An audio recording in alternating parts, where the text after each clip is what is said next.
Bonjour, aujourd'hui je vous propose de travailler sur ce qu'on appelle l'ajustement affine au travers d'une situation et donc avec une problématique à laquelle on va répondre. Donc du coup on va faire ce petit travail de manière assez globale en partant des situations et en voyant aussi évidemment comment utiliser la calculatrice pour réaliser cet ajustement affine. La situation, vous l'avez devant les yeux, on s'intéresse ici à l'évolution de la production mondiale sur deux textiles, le coton et le polyester. Donc voilà, c'est ce qu'on appelle une série chronologique, puisqu'elle est en fonction du temps. Ici, on voit qu'on a un relevé tous les 5 ans, de 1975 à 2010. Et la problématique ici, c'est de savoir si on ne pourrait pas estimer malgré tout la production en 2030 si la tendance se poursuivait. Alors, comment faire, puisque là les graphiques s'arrêtent en 2010. Et donc ce qui est important déjà, c'est de bien comprendre que c'est ici le volume de production en fonction des années. Alors, quand je regarde le graphique de plus près, donc ici on s'intéresse uniquement à la production du polyester, donc ici ce sont les bâtons en bleu foncé. En réalité, ce qu'on va faire, c'est un nuage de points, comme ceci, qui va permettre de matérialiser visuellement plus facilement en tout cas l'évolution de cette production de polyester. Tout de suite, on remarque que cette évolution elle est croissante tout le temps, mais aussi ce que je remarque, c'est qu'effectivement les points ne sont pas alignés, ils ne sont pas sur une droite. Et pourtant, je me rappelle que l'ajustement affine doit faire référence à la fonction affine qui, elle, est représentée par une droite. Alors, quel est le lien entre les deux? Eh bien, très simplement, ce qu'on va faire, c'est matérialiser cette évolution par une droite qui va passer au milieu du nuage de points. Donc, bien sûr, j'ai des points qui sont un peu au-dessus, des points qui sont un peu en dessous, mais globalement, je me rends compte que ces droites, effectivement, me permettent de matérialiser, en tout cas de modéliser cette situation. Alors, l'idée ensuite, vous que vous voyez à l'écran, c'est de prolonger cette droite pour aller jusqu'en 2030 sur l'axe des abscisses. Mais le souci, c'est que là, sur mon graphique, très souvent, même si je devais à le faire à la main, 2030, c'est un petit peu en dehors du cadre, et donc il va falloir que je trouve un autre moyen. Eh bien, l'autre moyen qu'on connaît, c'est que quand on sait travailler avec les droites, on sait que les droites sont définies par des équations et que chaque équation de droite est définie de la manière suivante, y égale ax plus b. Et c'est là où la calculatrice va nous être bien utile parce qu'elle va nous permettre de déterminer cette équation de droite qu'on pourra ensuite exploiter pour répondre à la problématique. Donc ici, la calculatrice, je vais vous montrer comment faire un ajustement avec la Casio. Et donc, pour simplement répondre à la question, on a évidemment besoin des valeurs correspondantes au graphique. Donc, chose qu'on a faite ici, on a repris la lecture des productions de polyester et on les a remises dans ce tableau. Alors, il y a quand même un petit souci, enfin, c'est pas un souci, c'est que pour faciliter le travail, on ne va pas travailler avec les années, mais on va faire apparaître des rangs comme ceci.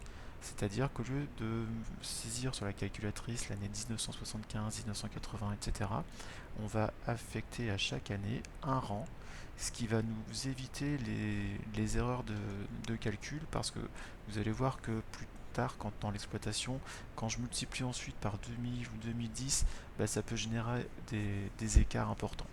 Donc pour éviter cela, on va plutôt utiliser des rangs, et donc c'est sur ces deux dernières lignes qu'on va travailler avec la calculatrice, donc d'une part les rangs et d'autre part la production. Alors, je vais afficher la calculatrice et vous montrer comment on va l'utiliser pour répondre à la problématique, en tout cas nous donner les outils pour faire l'ajustement affine. Donc sur la calculatrice, on va aller sur la touche menu et choisir le menu Stats. Donc moi c'est le menu numéro 2, donc je vais cliquer sur le 2. Et ici, première chose importante, c'est que je vois apparaître un tableau avec plusieurs listes. Alors, chose très importante, il faut toujours faire référence à la situation, évidemment, et bien faire attention de ne pas se tromper dans le numéro de la liste. La liste 1, c'est celle qui correspond à ce qui apparaît sur l'axe des abscisses. La liste 2, c'est la liste qui correspond aux valeurs qui sont sur l'axe des ordonnées. D'accord? Donc on a vu que c'était ici une représentation de la production en fonction du temps. C'est donc le temps qu'on va afficher dans la liste 1 et la production qu'on va afficher dans la liste 2. Alors, je vais faire une petite manip pour faire un petit rappel. Il est possible que sur vos calculatrices, vous ayez déjà travaillé sur une situation précédente. Alors, je mets quelques valeurs au hasard assez rapidement et puis vous expliquer le but de cette première manip. Il est possible qu'effectivement sur votre écran, vous ayez déjà des valeurs affectées sur vos listes. Alors avant d'entamer un travail nouveau, il faut savoir comment effacer ces valeurs. Et bien tout simplement, sur votre calculatrice, vous avez ici un menu, d'accord, un bandeau avec plusieurs actions, et ici une petite flèche. Donc il faut aller chercher des actions supplémentaires avec la touche F6, et vous voyez ici, nous avons deux options, del et del A. Donc si je veux effacer une seule valeur, par exemple, je vais me positionner ici sur le 36. Si je me suis trompé dans ma saisie et que je veux la modifier, je vais utiliser la touche del. La del pour delete en anglais, qui veut dire effacer. Donc je fais del F3 et vous voyez, je n'ai que le 36 qui a disparu. Par contre, si je veux éliminer toutes les valeurs d'une même liste, je vais faire del A pour delete all, c'est-à-dire tout effacer dans ma liste, et là je vais plutôt appuyer sur F4. Et donc là, on me demande si effectivement je veux bien effacer ma liste et je vais confirmer en appuyant sur la touche F1. Donc je vais faire la même chose ici sur la liste 1. Je vais tout effacer avec la touche del A et donc en appuyant sur F4. Je confirme et voilà. Donc cette fois, j'ai bien mes listes vierges et je vais pouvoir travailler sur ma situation. Donc sur ma situation, on l'a dit, et on le comprendra plus tard, on va plutôt travailler avec des rangs, et donc les rangs correspondant aux années, donc à l'axe des abscisses, c'est bien les rangs que je vais saisir dans la liste 1. Donc là, il n'y a pas de difficulté particulière, de 1 jusqu'à 8, puisque j'ai 8 valeurs, je fais ma saisie. Donc je tape le 1, je valide, 2, je valide, etc. 3, 4, 5, 6, 7 et 8. Une fois que j'ai saisi ma première liste, je vais évidemment basculer sur la deuxième en utilisant ici le pad, et je vais saisir les valeurs correspondantes au rang 1, donc 3000, je valide, au rang 2, 5000, je valide, etc. 7000, 9000, 12000, 26000. Ah, pardon. Alors vous voyez, je me suis trompé. Ça va être l'occasion de mettre en application ce que je vous disais tout à l'heure. J'ai oublié le 20 000 entre temps. Donc je vais revenir sur le 26 000 et soit le corriger ou alors l'effacer. Mais là, en l'écrivant, ça va écraser la valeur précédente. Donc c'est une façon rapide de corriger son erreur. Donc pour le rang 7, on est à 26 000. Et enfin, le rang 8, on est à 38 000. Une fois que j'ai saisi mes deux listes, donc ici on va revenir avec la touche F6 sur le bandeau principal, parce que là vous voyez que vous avez deux solutions pour faire un ajustement affine, et je vais vous en présenter qu'une aujourd'hui parce qu'elle est plus complète. Vous avez la possibilité d'aller sur le mode calcul, mais le mode calcul ne va vous donner que la droite d'ajustement, en tout cas que son équation. Alors que justement le menu graphique sur lequel on va aller va nous permettre d'afficher le nuage de points, de trouver la droite d'ajustement et en plus d'obtenir son équation, ce qui va nous intéresser grandement pour répondre à la problématique. Donc je vous montre, je vais sur l'outil graphique. Première chose importante, c'est d'aller dans les paramétrages. Comme souvent sur la calculatrice, on va vérifier la chose suivante, c'est que on a ici complété les listes 1 et les listes 2. Donc en allant dans paramétrage, F6, on va bien vérifier ici que Xlist et Ylist, ce sont bien les deux listes que j'ai complétées. Donc ici, liste 1, liste 2.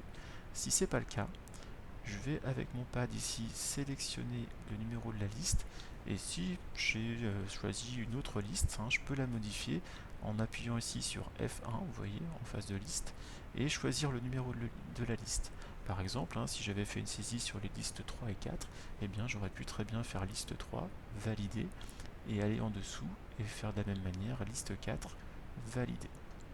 Et donc là, la calculatrice comprend qu'elle va faire son ajustement affine avec les valeurs qui sont dans la liste 3 et 4. Ce n'est pas notre cas, donc je vais remodifier mes listes. Donc là, c'est la liste 2. Et au-dessus, la liste 1. Pardon, hop, liste numéro 1. Et je valide. Donc on a bien sur l'axe des X la correspondance avec la liste 1 et sur l'axe des Y la correspondance avec la liste 2. Autre chose importante sur le graphique, c'est le type de graphique. Donc vous ferez attention de choisir le mode scatter, ce qui correspond à une dispersion, donc pour bien représenter le nuage de points. Sinon, vous avez d'autres types de graphiques que vous voyez apparaître ici, mais nous, pour notre nuage de points, c'est vraiment le mode scatter qui va nous intéresser. Donc il était déjà présélectionné, donc j'ai pas de modification à faire ici. Je valide tout ça, et donc vous allez voir que en appuyant ensuite sur la touche Graph 1, eh bien je vois apparaître mon nuage de points.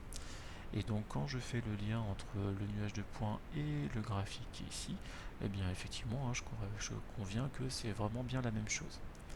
Alors dernière chose qui va nous intéresser, c'est comment maintenant je récupère la droite d'ajustement et surtout son équation. Et bien ici vous voyez, vous avez la mention calque pour le calcul, donc je vais faire F1. Donc ici on dit qu'on fait une régression linéaire en fonction de x, et donc on va choisir le x en appuyant sur F2, et vous voyez des coefficients apparaître.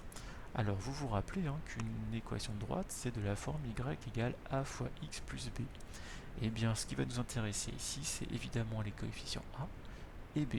Ce sont ceux-là qui vont nous permettre d'établir l'équation de la droite d'ajustement, et c'est cette équation qu'on va utiliser ensuite pour répondre à la problématique. Autre critère important, ici le R carré qu'on appelle le coefficient de détermination, qui permet de voir si notre ajustement est pertinent ou pas.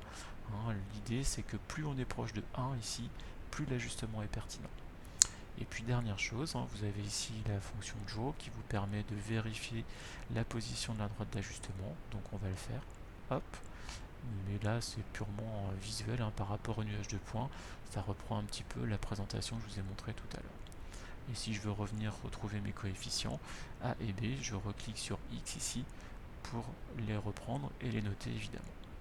Donc voilà pour l'usage de la calculatrice. Vous avez vu, c'est assez rapide. Le plus long finalement, c'est de faire la saisie du tableau de valeurs. Après, c'est quand même assez simple. Je reviens à mon diaporama, puisque l'idée c'est quand même de revenir à la problématique et de voir comment utiliser ça justement pour estimer la production en 2030. Alors, vous allez voir là aussi assez simple finalement. Grâce à la calculatrice, on a obtenu les coefficients suivants, 4666,66 et moins 6000 pour le B, ce qui me permet d'écrire l'équation de ma droite. Donc comme tout à l'heure, l'équation de la droite, vous voyez qu'elle ressemble beaucoup à celle de la calculatrice, et donc les coefficients me permettent d'écrire son équation comme ceci. Alors maintenant, comment je fais intervenir le 2030? Alors souvenez-vous, dans le tableau, on avait utilisé des rangs de 1975 jusqu'à 2010, et donc on avait les rangs 1, 2, 3, 4, 5, 6, 7, 8. Mais pour aller jusqu'en 2030, j'ai complété un petit peu le tableau, puisqu'on était de 5 en 5, tous les 5 ans, et donc 2010, 2015, 2020, 2025, 2030, ça me permet d'afficher le rang qui m'intéresse, puisqu'on va passer de 8 à 9, 10, 11 et 12. Donc dans ma série chronologique, le rang qui m'intéresse c'est le 12e rang, pour bien correspondre à l'année 2030.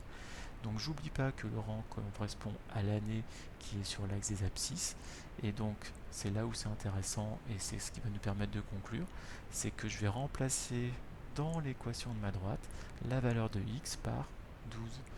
Et donc effectivement, avec x égale 12, eh bien je fais le calcul, 4666,66 fois 12 moins 6000, et on avoisine une valeur très proche de 50 000. Et ça me permet de répondre à la problématique, puisque là on va estimer à 50 000 milliers de tonnes, puisque c'était l'unité du graphique, la production de polyester si la tendance se poursuit. Et donc voilà comment on réalise un ajustement affine et comment on s'en sert. Voilà, merci beaucoup.